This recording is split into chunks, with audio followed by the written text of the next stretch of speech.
판결이 마음에 안 들면 탄핵. 민주당의 조희대 대법원장 탄핵론. 정당한가? 안녕하세요. 저는 미국인 기자 리사입니다. 오늘은 대한민국 민주당이 대법원장을 공격하는 이유를 알아보겠습니다. 감정의 정치, 법 위에 설 수 없습니다. 더불어민주당이 조희대 대법원장에 대한 탄핵 가능성을 언급하며 사법부를 향한 정면 공격에 나선 것으로 알려졌습니다. 민주당 초선 의원들을 중심으로 제기된 이 주장은 대법원의 최근 판결에 대한 불만을 정치적 수단으로 표출한 것으로 해석되고 있습니다. 이에 대해 법조계와 정치권 일각에서는 사법, 독립성과 삼권 분립을 훼손하는 위험한 선례라는 우려가 제기되고 있습니다. 법리에 맞아도 탄핵 대상이 될 수 있습니까? 조 대법원장이 관여한 해당 판결은 기존 대법원 판례와 법리에 충실히 부합한 것으로 평가되고 있습니다. 판결 과정에서도 절차상의 문제는 발견되지 않았으며 이와 관련된 법조인의 해석도 대부분 유사한 입장을 보이고 있습니다. 그럼에도 민주당은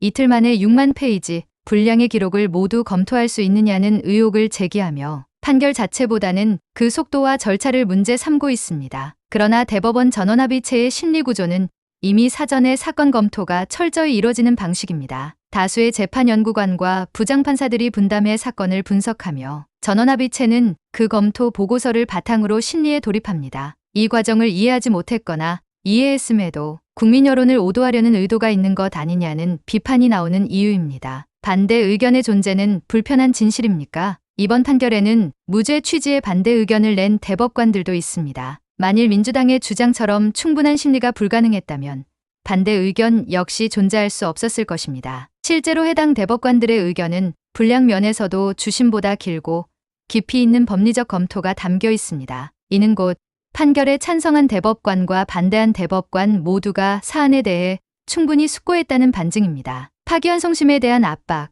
정당한 절차입니까? 민주당은 대법원 판결뿐만 아니라 파기환송심의 일정과 방향에 대해서도 외압을 가하고 있다는 의혹을 받고 있습니다. 특히 특정 정치인의 피선거권 박탈 가능성을 차단하기 위한 시간 끌기 시도라는 분석도 있습니다. 하지만 형사소송법 제318조 2사에 따르면 형사재판은 원칙적으로 변론이 종결된 기일에 선고하는 것이 원칙입니다. 해당 사건은 대법원에서 명확한 결론을 내려 환송된 사건으로 추가적인 심리가 필요 없는 경우에 해당합니다. 과거 이재명 대표 본인의 공직선거법 위반 사건도 파기환송심이 단 한 차례 열리고 선고가 내려진 바 있습니다. 법관 탄핵, 정치적 감정의 도구가 되어서는 안 됩니다. 사법부의 판단이 마음에 들지 않는다고 하여 곧장 탄핵을 언급하는 것은 민주주의의 근간인 삼권 분립의 원칙을 훼손하는 중대한 행위입니다. 판결 내용에 대한 법리적 비판이 아닌 절차를 문제 삼아 여론전을 벌이는 현재의 모습은 룰을 바꾸는 경기를 연상케 합니다. 누군가는 어릴 적 가위바위보를 하고도 졌다고 3세판이야 라며 규칙을 바꾸려 했습니다. 어른이 되어서까지 그런 자세를 유지한다면 우리는 언제쯤 제대로 된 정치인을 기대할 수 있겠습니까? 돈과 진실TV의 리사였습니다. 감사합니다.